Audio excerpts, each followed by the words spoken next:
Hi, welcome to Senior Moments Successful Aging. I'm Mary Beals-Luedtka, your host. I'm the director for NACOG Area Agency on Aging, and you can reach us toll-free at 877-521-3500. Senior Moments Successful Aging is co-produced by the Division of Lifelong Learning at Yavapai College and NACOG Area Agency on Aging. Our producers are Connie Varga, and you can reach her at Yavapai College at 928-717-7755, and NACOG Area Agency on Aging at that toll-free number, 877-521-3500. So my guest today is from NACOG Area Agency on Aging, one of my staff and my management team, Brandon Baxter. Hey, Brandon. How are you? I'm good. How are you? Doing great, thank you. All right. Thanks for coming down to the Prescott area today. Beautiful day, beautiful drive. All right. It always is. We live in northern Arizona. Aren't we blessed? You can't go wrong. So Brandon has a rich background. So in the social services and in working with caregivers. So where do you come from originally? Well, originally I'm from California and relocated in the 90s to Arizona to attend college at Northern Arizona University, where I met my wonderful wife. And I've been in love with Northern Arizona ever since and have made it my home. So you worked in private industry for a while. Yes, actually in non-medical in-home care. So as an area supervisor, hiring and training non-medical in-home caregivers to go in and assist with the aging and the disabled population. And then you came to the Area Agency on Aging. I was very fortunate to join your team, and that was about 5.5 years ago, and we've been doing some amazing work ever since. You know, so working on family caregiver, and now you're the programs manager. So you're over a lot of programs. Well, we are very fortunate to have an entire suite of supportive services and programs at the Area Agency on Aging that can assist the aging and the disabled populations. And it's been a really exciting adventure to see those programs grow and watch all the people that we serve and help each and every day. It's just a fantastic feeling to know that what you do for a living really has an amazing, tangible impact on the lives of others. I love the quote you have in here, that you used to work hard every day to meet people's wants, and now you're working hard every day to meet people's needs. Isn't it a wonderful feeling to be able to say that? I love that quote, Brandon. I'm going to put that on your door at the office. That's a great quote. I love it. So we know where your passion lies. Yes. You know, so we're here today to talk about Dementia Friends. Yes. So first, the concept of Dementia Friends. What is that? Well, see, the concept of the Dementia Friends movement began in the United Kingdom, and it was really spearheaded by the Alzheimer's Society in the United Kingdom to help overcome the stigma associated with Alzheimer's disease and dementia, and to really help educate people about what Alzheimer's disease and dementia really is, so we can eliminate some of the misconceptions that exist within the society. The United States saw the value in the program and has since brought this program over, and we've begun some great work here on beginning to overcome the misconceptions and the stigma associated with dementia and Alzheimer's disease. You know, I think it's really important to educate everybody, because it can be really difficult. I can remember my mother passed last summer from Alzheimer's. And as the disease progressed and she was out in public, people did not know how to respond to her. And you're absolutely right. I think that education is power, and it really helps us as a society learn how to navigate the challenges of an aging society, of people who are going to be aging in place with various cognitive impairments, such as Alzheimer's disease and dementia. We know our aging population is booming. We know that right now that we have the largest aging demographic the world has ever seen coming to age here in our country right now. So the ability of us to interact successfully with those with Alzheimer's disease and dementia is really important, because the numbers are going to go up, and we have to find out a way to successfully help these individuals age in place. There just will not be enough facilitated bed and facilitated care environments for everyone to be in an assisted living or supported living environment. So how do we successfully navigate as a society and as a culture those challenges? You know, and it's I know for some people, they heard the word dementia or Alzheimer's and they're like, okay, that's it. It's going to be awful. And, you know, I have to say, I tell everybody, My mother lived for 13 years with Alzheimer's, and she was very happy. I love to hear that. And those stories are empowering to not only the people that have the new diagnosis, but their family caregivers. Because I liken this back in the 80s and 90s when we were really afraid of the word cancer. Yeah. Nobody would say the word cancer. Everybody called it the big C. Right. And so there was a huge stigma associated with cancer. And we, through communication, through education, through hard work, were able to eliminate the fear of that word and really successfully navigate through the challenges of finding successful treatments for cancer. And now we have walks, we have rallies, we have ribbons, we have license plates that celebrate the challenges of overcoming cancer. That stigma has, for the most part, been eliminated.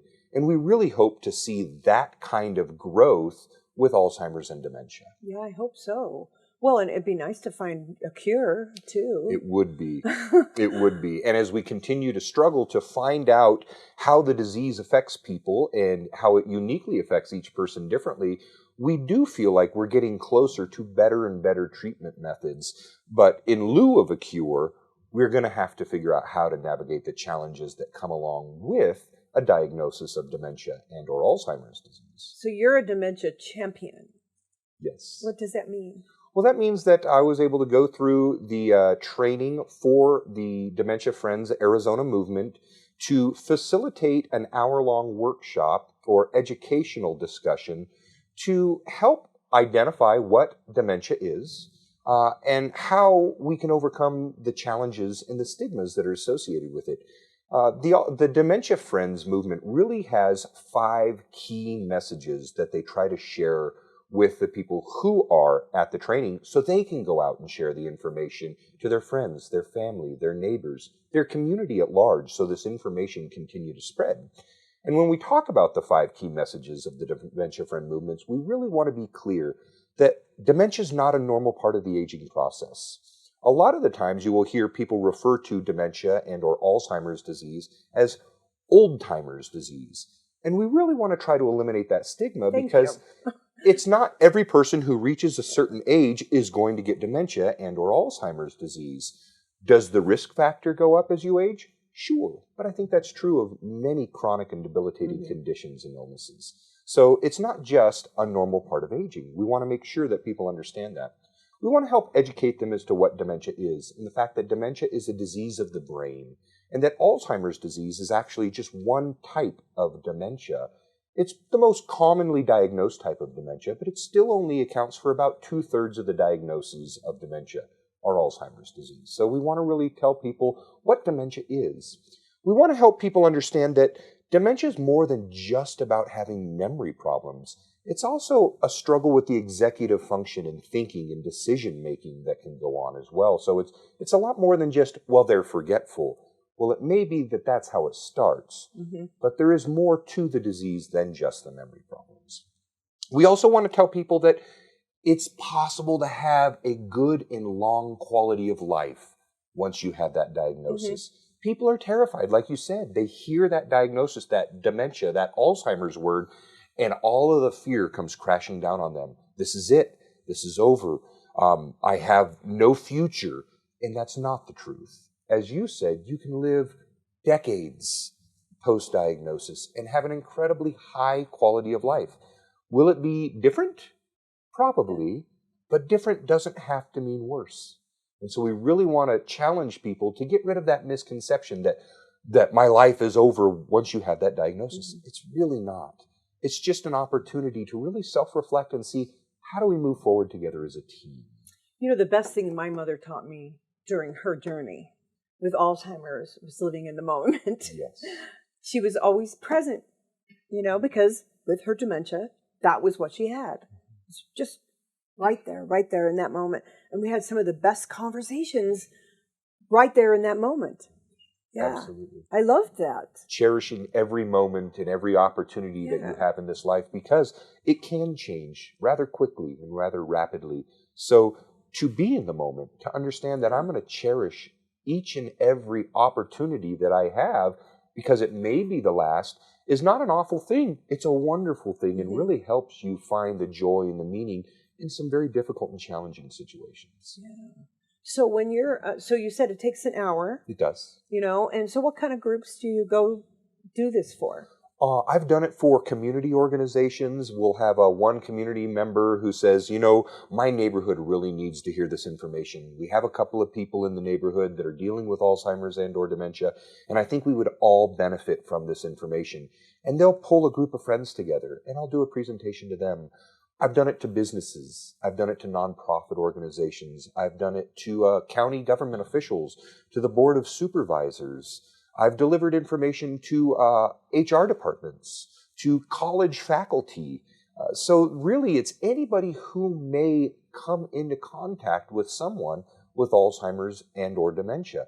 And the reality is we will all eventually come into contact. And learning how to successfully make this an easy transition, and so we can help this person along in this process, is really valuable for you and for the community at large.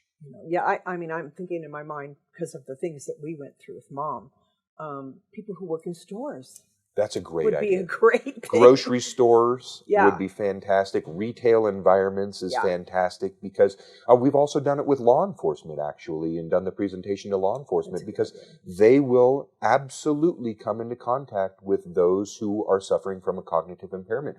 And it's important that they have the knowledge and the training on how to navigate that situation, because we do know that in many cases, Alzheimer's and or dementia, as it progresses, will result in some behavioral changes. And so if our first responders are aware of that and have some successful communication and de-escalation tips and tactics, it can go a long way in helping the situation be smoother and easier for everyone involved. Yeah, because sometimes if you try to hit somebody head on, and their executive thinking process doesn't work, you make it worse. Sure, because they'll go into that fight or flight mode. the protection of, oh my goodness, I'm in danger, I'm threatened. Right. And you never know what that response is going to be. Right. So you do, so what are some of the things that you teach during your 60 minutes? Well, first and foremost, we really want people to start by writing down a word, the first word that you think of when you hear the word dementia or when you hear the Alzheimer's disease. And I think it's a really fantastic group exercise. Just the first word that immediately comes into the forefront of your mind, and write it down and take a look at that word. Because oftentimes that word will be fear, loss, death. It will be words that are the worst case scenarios that tend to pop into people's minds. And what I like to do for the group is to say, now take a look at that word that you wrote down. Is that word a positive word? Or is it maybe leaning more towards the negative or the fearful side of communication? And I will tell you right now that only one time ever in presenting this information have I gotten a positive leaning word. And it came from a family nurse practitioner who helps assist people with Alzheimer's and dementia. And she said, opportunity. Wow. And I thought that was fantastic, because it really is an opportunity, like you said, to begin to live in the moment. An opportunity to make connections that you didn't have before. Maybe to repair some bridges that have been left unrepaired for far too long. But it can be an opportunity. And if we begin to change our mindset to look away from the negative and look at it as more of maybe a neutral word or a positive word, it changes your mindset on how you're going to view the disease and the process of caring for somebody or yourself if you are the one with that diagnosis. So we start by trying to say, how do you view it now? Now that you're aware of how you're viewing it, what can we do to make it more positive? And then we go into some more educational information about how it affects the brain. Is it first going to affect the memory? Will it move on to the executive decision-making functions? And then we start talking about communication tips and tactics. What can you do to communicate with an individual whose brain is cognitively impaired? And what do we do to reestablish our expectations of what that communication should look like? We need to pause. We need to give them time to process when we ask a question. Ooh, let's talk about the pause, because I love that part of the training. I love the part of the training. We always think we need to fill every second. I'm the worst. I feel like I don't deal with silence well. When I hear silence, it makes me uncomfortable. I want to fill that silence. But that's really counterintuitive when you're trying to communicate with someone with a cognitive impairment. They need that time, that 20, 30 seconds of time to process that first question. Because if you follow it up immediately with a different question because you think they didn't understand it, well, now they have to start all over again comprehending the second question. And you've stopped any progress on hoping to get an answer from that first question. Yeah, because if you start piling them on, they're going to get really confused, and then they could get agitated. Yes. Absolutely. So you just ask a question and stop talking? And we do that. That's hard. We actually set a timer for 20 seconds to let people in the room feel how awkward and uncomfortable 20 seconds of silence really does feel. Because if you're not used to how awkward that feels, it's going to be very difficult for you to give them that time. Yeah, you and I are talkers, so I can see for us that would be really hard to sit here for 20 seconds and not say anything. I don't think we're going to do that right now. But yeah, I can see where that would be awkward. And I know that when you talk to our care coordinators, that was kind of an aha moment for them. It was. Because when they go in the home and do the assessments, they're trying to get through that assessment, and they realize, whoa, wait a minute, we need to take our time, I guess. And I noticed it a lot with how busy we are in our personal and professional lives. Mm-hmm. We feel like we constantly have to be on the go because we have so much to do that it will actually permeate the way we communicate with people. It's this. I need the information now. Well, when you're going to be having these conversations with those with Alzheimer's and dementia, we need to do a self-check. Where am I at right now? Am I feeling anxiety? Am I feeling rushed? What can I do to bring myself back down to a place of peace and comfort? Because if you're feeling rushed, if you're feeling anxious, it's going to be more difficult for you to slow down, but it's also going to show in your nonverbal communication. And while those with Alzheimer's and dementia, as it progresses, may lose some of their verbalization skills, they do not lose their ability to interpret your nonverbal communication. So if you start a conversation off with them looking harassed and hurried, they will pick up on that. And it will cause them anxiety as well. So we try to do a self-check. Where am I at? Can I bring the comfort level back down to where I'm open, I'm accepting, I'm slowing it down, and I have a smile on my face when I begin to enter that room? Because you're on the moment they can see you. Well, that brings to mind, I can remember years ago, I used to do training for CNAs. And if you come to work and you're angry about something at home and you take that into the room, they're going to know that, and they're going to think that you're angry at them. Yes. Because they're going to pick up on all that non-verbal cue, yes. And then they're going to pick up on that, and they're going to feel like you're attacking them, even though that is not your intention. Correct. And so we try to tell people to just slow it all down. Slow your approach to them down. Give them sufficient space. Get down to their level. Don't stand over top of them. If they're in a chair, maybe kneel down and put yourself at eye level, or maybe a little below their eye level, so your physical presence isn't perceived as a threat. Mm-hmm. Approach from the front. Never come up from behind and tap them on the shoulder or grab their shoulder from behind. You don't know how that could make them feel threatened. There could be some past trauma in their life that they experienced that you're unaware of. So we really want to just slow it down, approach from the front, be non-threatening with our nonverbal and verbal communication, and it will go a long way in beginning the process of communicating and getting it in the right path, the right mindset, and allowing them their space. I'm glad you brought that up, coming from behind, because, I can remember coming from behind Mom, and it would scare her. Yes. She would jump. Mm-hmm. And I don't know where that came from, but it would scare her. She would and so, that's good advice. Don't take them by surprise. And we've heard stories of where individuals will, not meaning any harm, will come up from behind and put their hand on their shoulder of somebody, and that person will be so frightened and not expecting that contact that they'll take a swing. And we want to make sure that we are putting them in a situation and setting them up to succeed and not creating more fear and anxiety. Right. And oftentimes, we'll get a call, oh, this person was violent and we're going to have to discharge them. And it's like, well, what were the circumstances? Yeah, were they frightened? Were they scared? Do they have dementia? All those things have to be looked at. And so I liked what you said. We have to help them succeed with this. And if they're going to live in our communities, everybody needs to know about this. And, I would like to see this taught to school children. I think it's fantastic. I think the more we get this information out there in the community, the better we are at resetting our level of expectation. Yeah. And I think that's key. Far too often, we put the onus or the expectation on the person with the cognitive impairment. Yeah. We expect them to be able to do everything the way they used to, as fast as they used to, and to meet our expectations. And when they can't do it the way they used to and as fast as they used to, we get frustrated because they're not meeting our expectations. But it's a little foolish on our part. How can we have those expectations of an individual who's dealing with a disease of the brain? It's our expectation level that needs to change. So we do a little exercise called everyday tasks. And we tell people something as simple as brushing your teeth. Now, we can brush our teeth and not really even think about it. Right. But if you ask somebody with a cognitive impairment to brush their teeth, they may not be able to. And then our frustration level goes up. I just asked you to brush your teeth. But when we have them sit down and write down every single step that's involved in brushing one's teeth, pretty quickly you realize you can come up with 30, 40, 50 steps in the process of brushing your teeth. And all of a sudden that simple task you realized has 50 steps involved. We're doing it from process memory because we've done it our whole lives. We can go into autopilot.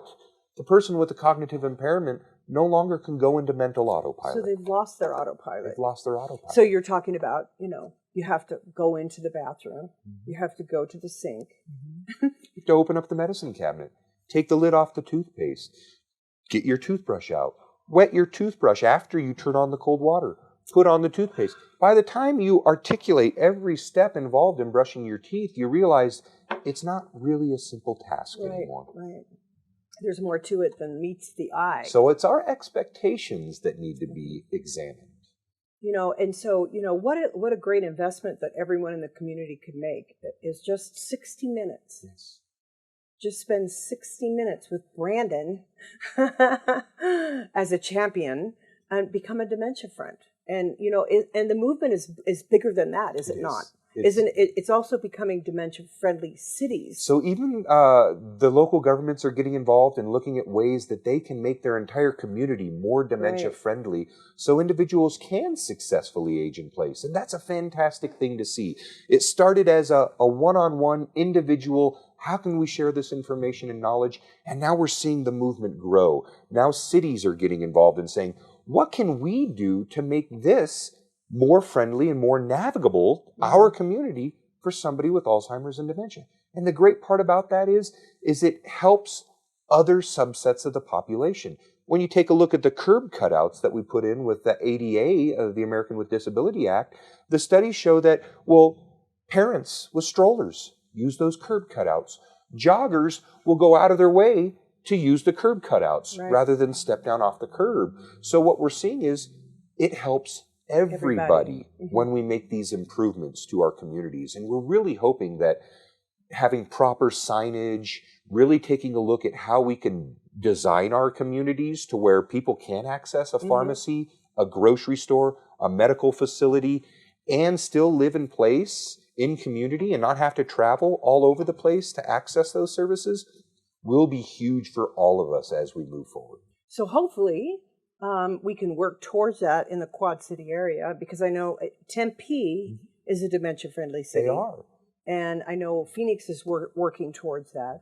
And, as we move towards that, hopefully someday Arizona will be a dementia-friendly state. I believe we can. Because looking at the growth of seniors that we have here, and making it so they have memory cafes. Yes. So that people can go out to the cafe and feel comfortable in the cafe, go out and do something fun, but not feel threatened by that environment. Yes. Yeah, which I think is wonderful. And so do you find at the end of that 60 minutes, even though it's quick, that people feel more comfortable?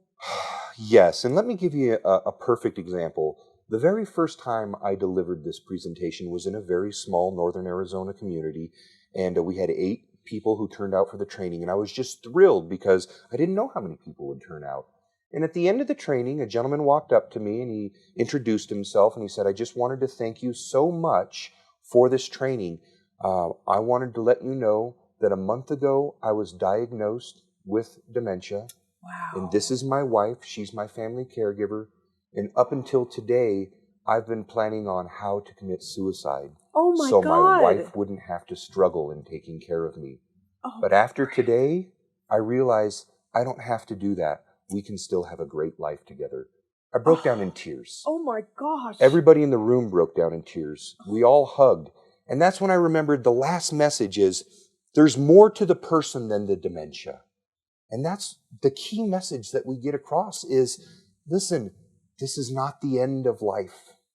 It's the beginning of a new one. And I think that drove home the power of this program more than anything could have. When I realized, listen, the stigmas that we have are real and they have a tangible effect on people. Oh my gosh, Brandon, you couldn't have told a more powerful story. Wow, what a difference you made in their lives. And I hope that we can get some of the folks that are watching this show to call the Area Agency on Aging's toll-free number at 877-521-3500 and ask for a Dementia Friends training so that you too can get a better understanding of how to deal with dementia, whether you yourself have had a diagnosis, a friend, a loved one, or you just want to help with your community. I think it's just a wonderful program, and I know that you do an amazing job at delivering it. So I want to thank you for joining us today on Senior Moment Successful Aging. That's what it's all about, and dementia is part of that. Thank you, Brandon, for being with us today. Thank you. This is Senior Moment Successful Aging. I'm Mary Beals-Luedtka. Until next time.